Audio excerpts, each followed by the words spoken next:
DC member व पहाड़ी leader Qayyum Mir साहब हमारे साथ मौजूद हैं। सर, सबसे पहले मुबारक हो आपको, पहाड़ी कबीले को जो है एसटी स्टेटस मिला है। खैर मुबारक साहब, बहुत बहुत शुक्रिया। तो कैसे देखते हैं, कितना लंबा संघर्ष करना पड़ा और क्या कुछ रहा? आप भी दिल्ली गए हुए थे। बात यह है कि इसमें शक नहीं कि हमारा जो मुल्क था वो 47 में आज़ाद हुआ, और लेकिन वो आज़ादी के जो फल था या जो उसका आगे जो हमें फल खाना चाहिए था वो हमने नहीं खाया, और हम एक किस्म की गुलामी की ज़िंदगी बसर कर रहे थे जो हमारे पहाड़ी लोग हैं, और उनके साथ गुजर बकरवाल भी। अलबत्ता गुजर बकरवाल जो थे उनका हक़ मिल गया और हमारा रह गया। कुछ सियासी जमातों ने या जो भी हुकूमत रही उन्होंने कोशिश की, हमारा इस्तेसाल किया, वोट बैंक के तौर पर इस्तेमाल किया। उनके मैनिफेस्टो में होता रहा कि भाई जब भी इस इलेक्शन के बाद हम आपको एसटी स्टेटस दिलवाएंगे, लेकिन जब इलेक्शन के बाद वो जो हमारी डिमांड होती थी वो डस्टबिन में चली जाती थी। तो ये पहली हुकूमत है जिसने हमारे दुख दर्द को समझा, और उन्होंने हमारे साथ वादा किया कि हम आपको आपका हक़ जो है वो देंगे, और आज जो है वो हक़ हमें मिला है। और हमारी पहाड़ी कम्युनिटी की एक तारीख़ में पहला दिन है, ये एक तारीख़ी दिन जो है इसको मनाया जाएगा हमेशा के लिए।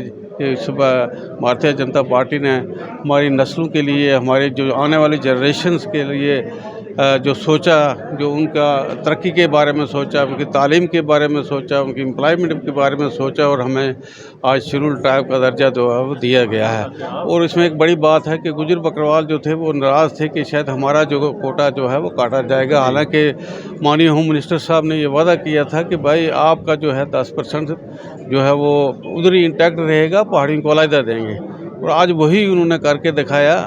और इसमें कई पार्टियां जो थी, नेशनल कॉन्फ्रेंस हुई, कांग्रेस हुई, पीडीपी हुई, उन्होंने बड़ी कोशिश की कि किसी तरह से इनका आपस में जो है तज़ाद पैदा किया जाए, झगड़ा पैदा किया जाए। लेकिन हमारी सरकार ने जो प्राइम मिनिस्टर मोदी साहब की सरकार ने, और ख़ासकर अमित शाह साहब, हमारी यहाँ की लीडरशिप रविंद्र रैना साहब, ये सब जो हैं इन्होंने आज हमें इंसाफ दिया, और आज हमारी कौम जो है वो बहुत बड़ी खुश है और जश्न मना रही है, मिठाइयाँ बांट रही है कि ये पहली सरकार है जिसने हमारे राइट्स जो थे, हमारे हकूक़ जो थे हमें दिए। सर, भारतीय जनता पार्टी की जिस सरकार ने पहाड़ी कबीले को ये राइट दिया है, कितना फ़ायदा जो है भारतीय जनता पार्टी को पीर पंचाल से होगा? अब मैं आपको ये साफ बताऊं कि जो भी बाइज़्ज़त, बागैरत और बासूल पहाड़ी जो है वो भारतीय जनता पार्टी को वोट देगा। और बच्चा जो है वो इस वक्त बिल्कुल उनके हलफ उठाया है कि हम जो है भारतीय जनता पार्टी को वोट देंगे, और किसी पार्टी को अपनी तरफ फिरने भी नहीं देंगे। इतना लोगों के अंदर जोश और जज्बा है, और लोग खुशी से जो है वो झूम रहे हैं, खुशियाँ मना रहे हैं। तो इसमें पार्टी को तो बहुत बड़ा फ़ायदा हुआ है, क्योंकि हमारी लगभग 12-13 सीटें जो हैं वो पहाड़ियों की प्योर हैं। तो उनमें सारी जो सीटें हैं वो भारतीय जनता पार्टी की झोली में जाएंगी, और लोग झोली भर भर कर वोट जो है वो भारतीय जनता पार्टी को देंगे। तो ये जो सीटें रिज़र्व की गई थी, 9 सीटें एसटी कम्युनिटी के लिए जो रिज़र्व की गई थी, अब कैसे इनको बांटा जाएगा? ये अब एसटी सारे हो गए, तो अब जो मर्जी लड़े, पहाड़ी लड़े, गुज्जर लड़े, बकरवाल लड़े, तो जो भी जीतेगा, जिसको लोग चाहेंगे, जो भी लोगों में जिसकी पॉपुलैरिटी होगी, तो वही जो है वो कामयाब होगा। आगे क्या रहेगा अब?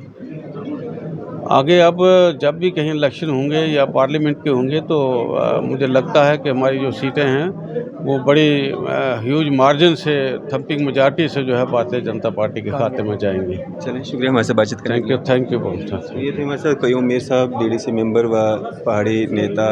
आज बड़ी खुशी की बात है कि पहाड़ी कबीला जो पिछले कई वर्षों से जो है वो जद्दोजहद कर रहा था एसटी स्टेटस के लिए, आज उनकी वो जद्दोजहद जो है वो रंग लाई है, और आज जो है पहाड़ी कबीले को एसटी स्टेटस जो है मिल चुका है। आपकी इस पर क्या राय है? आप भी अपनी राय जो है ज़रूर साझा कीजिएगा। इसी तरह की मज़ीद अपडेट्स के लिए आप देखते रहे न्यूज़ इंडिया। मैं फैज़ल मडैन, कैमरामैन शाहनवाज के साथ।